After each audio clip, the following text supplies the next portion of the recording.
When you're told that by some unfortunate freak of the calendar you're over 70, therefore you are at risk and vulnerable, and so you need to be protected, and you must therefore stay at home for 12 weeks, you immediately think, right, I need to do something worthy to pay society back for looking after me.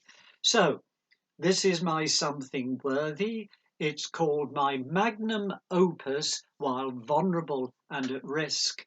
And I'm going to accompany it on the Appalachian Dulcimer, which is a wildly inappropriate instrument for this, but the Appalachians are mountains, and I'm in Crouch in Derbyshire, which is on a hill.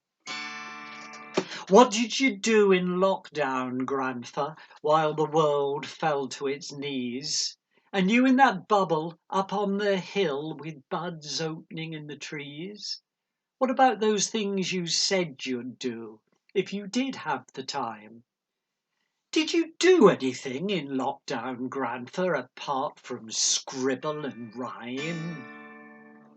My neighbour built an extension on the south side of his home. I spent that same time looking everywhere for my phone. My neighbour wrote a novel of 100,000 words. I sat in the garden listening to the singing of the birds.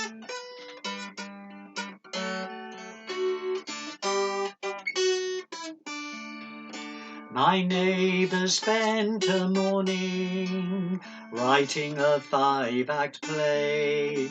I'd change from my pyjamas by round about midday. My neighbour built a garage with a vintage car inside. I wandered among the bluebells as they grew and flowered and died.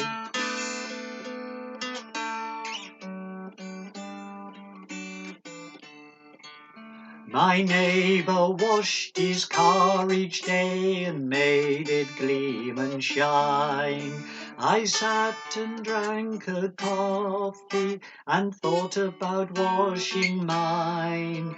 My neighbour read his Bible and learned to recite it all. I smelt the smell of wild garlic, watched the cherry blossom fall.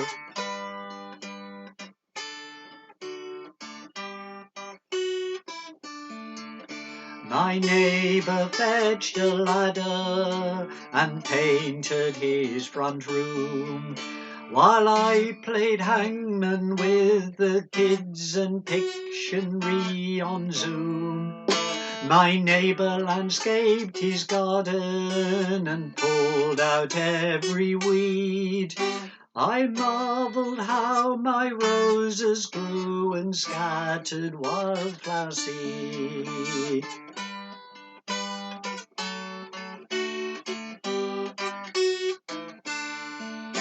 My neighbour installed solar panels and said he was going green. I nodded in approval and read my magazine. My neighbour checked government statistics, which he said he didn't believe. I said, you're probably correct, and binge-watched Killing Eve.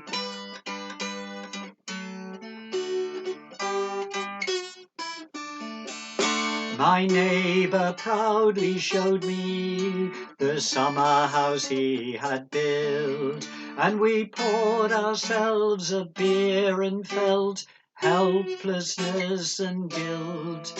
My neighbour and I stood well apart and clapped the NHS. Sometimes we feel content, we said, sometimes we feel depressed.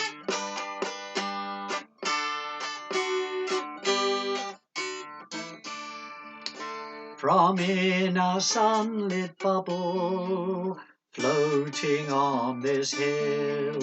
We could look down on a landscape of people lying ill, where the land sweated in a fever, convulsed in agony, while we listened to the blackbirds and slept in Gethsemane.